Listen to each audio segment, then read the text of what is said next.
Olá, para você que está assistindo esse vídeo. Este vídeo é uma introdução à nossa casa de Padilha. Essa egrégora maravilhosa dessa grande rainha. Eu sou Maria de Oxum e a primeira regra desta casa é o Ubuntu. Somos o que somos porque todos somos nós e todos somos filhos de Maria Padilha. Sejam muito bem-vindos! Olha, eu queria falar com vocês hoje sobre Obá. Obá, que vem a ser menino de Ogum. No sincretismo católico, ela vem a ser Santa Joana d'Arc. Então, a gente está falando de uma guerreira mesmo, não é? E, trazendo esse nome, curiosamente, eu queria falar para vocês sobre Cândido Fonseca, o príncipe Obá II, segundo, no caso, né? É o príncipe neto do rei Alafim, que é o rei mais antigo da África. Então ele veio para o Brasil como um soldado, né? Ele veio para o Brasil, daí entrou para o exército, teve grandes feitos, e acredito que quase ninguém fala deste príncipe, mas ele lutou até a Guerra do Paraguai.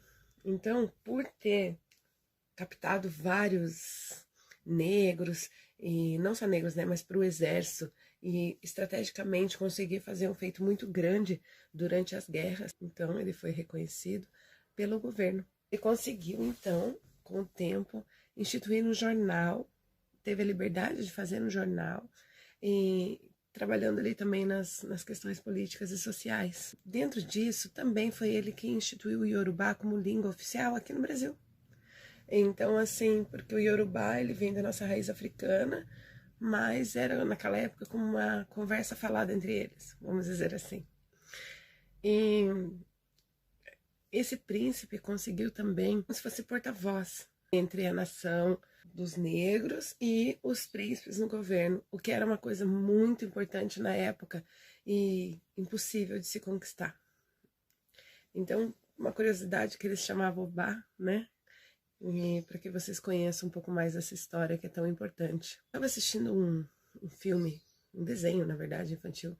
Como diz Cabaré, esses desenhos trazem muitas mensagens para nós. Eles falavam de um povo que morava numa montanha, bem acima da montanha. E no topo dessa montanha tinha uma fumaça em volta, sempre. Então ninguém conseguia enxergar aquele povo que estava lá.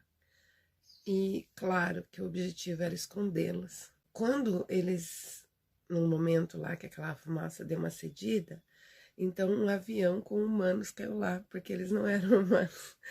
E ele falou assim, mas tenho certeza que tem e tal. Daí ele falou, não, não tem, isso é coisa da sua cabeça, o rei disse. E eles carregavam pedras, assim, das leis. E muitas daquelas coisas que estavam escritas, aquilo era a lei do lugar ali do vilarejo, né? Muitas coisas que estavam escritas naquelas pedras do colar do rei, nós já sabíamos que era como se fossem mentiras. E então esse curioso, né, foi até o final da história e provou que os humanos existiam. E um dia o rei, insatisfeito com aquela correria que ele estava fazendo, levou ele para uma sala e explicou que todas aquelas pedras e tudo aquilo que ele estava falando, porque eles até acreditavam que eles tinham que dar um alarme para o sol sair, entende? Então era um povo condicionado. E tudo que ele estava falando era para o bem deles, porque uma vez, certa feita, eles foram invadidos por aquele povo humano, né, que destruiu o vilarejo deles. Então, uma forma de protegê-los foi mentindo. Se vocês verem bem, isso é uma característica de aristocracia. Então, só um pensa, né, e quem é condicionado a estar lá não pode pensar. Vamos supor que fosse assim, né? A situação dessa história que lhes contei.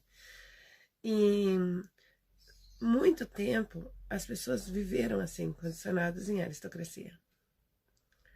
Como eu disse para vocês, Obá, o sincretismo católico dela vem a ser Joana d'Arc. Santa Joana d'Arc, maravilhosa. Joana d'Arc, ela nasceu na França. Então ela era uma pensante, porque as pessoas acham que Joana d'Arc foi queimada, ateada à fogueira, porque ela era uma bruxa. E na verdade, o problema de Joana d'Arc, como eu contei a história da aristocracia para vocês, era pensar. Então ela também fez uma revolução muito à frente do seu tempo, não é? Ela até lutou, para vocês terem uma ideia, guerra de cidade. Então ela era o quê? Uma mulher assim empoderada. E o problema de Joana d'Arc é que ela pensava. Então foi morta na fogueira, como todo mundo foi criado, condicionado a pensar que ela era uma bruxa. Assim estão nos nossos livros, nos contos que nos disseram, não é? E na verdade, Joana d'Arc era cientista. Claro que, imagine, se ela morreu em 1431, há muitos anos atrás os recursos eram limitadíssimos. Então, para se provar uma teoria, sendo mulher ainda, ela travou a primeira guerra da sua vida já por ser um ser que naquela época estaria diminuído.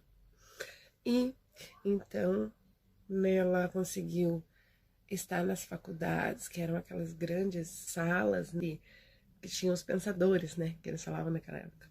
E então, dentro das suas descobertas, ela conseguiu com que, sabendo da passagem de elétrons pelo plasma sanguíneo, e que quando essa passagem ela tem um pouco mais de força, é como se ela gera eletricidade no caso, né? Não é bem eletricidade, mas é só um exemplo para vocês, né? Fazendo uma alusão. Então, isso seria o som que a pessoa consegue ouvir na EQM. Então, quando a pessoa entra em coma, existe no período de EQM um som que ela ouve e para voltar. E provavelmente quem já teve EQM ainda tem momentos que ouve esse som no ouvido, como um latino. Naquela época, então, ela foi procurar meios de estudar isto. E então ela descobriu e criou como invenção uma máquina, dentro das condições daquela época, claro, em que você ficaria com sangue naquela máquina, o braço, no caso, né, tirando o sangue, e a máquina fazendo toda a função consanguínea. Acho que no período por volta de 98, aqui no Brasil, eu tive a oportunidade de estar perto de uma máquina dessa. Ela chama perfusão, é usada em centros cirúrgicos justamente quando se faz a cirurgia cardíaca. E então o sangue fica trabalhando fora do corpo, dentro daquela máquina, porque ele precisa receber justamente as vitaminas, drogas e movimentos para que, quando for colocado o coração novamente, a pessoa consiga, né, ter um sangue de qualidade, vamos dizer assim. Então, Joana d'Arc teve este momento na história. Principalmente, ela buscou um sonho tão improvável para si. Obá, guerreira, assim são a característica dos filhos de Obá. Então, Joana d'Arc, como eu falei para vocês, morreu em Hoven em 1431 e foi queimada na fogueira. Uma mulher cientista, pensante, que precisava ser calada. Mas em nenhum momento isso atrapalhou seus objetivos e muito menos mudou o que ela deixou escrito na história. Espero que vocês tenham gostado desse vídeo. Um axé de Casa de Padilha.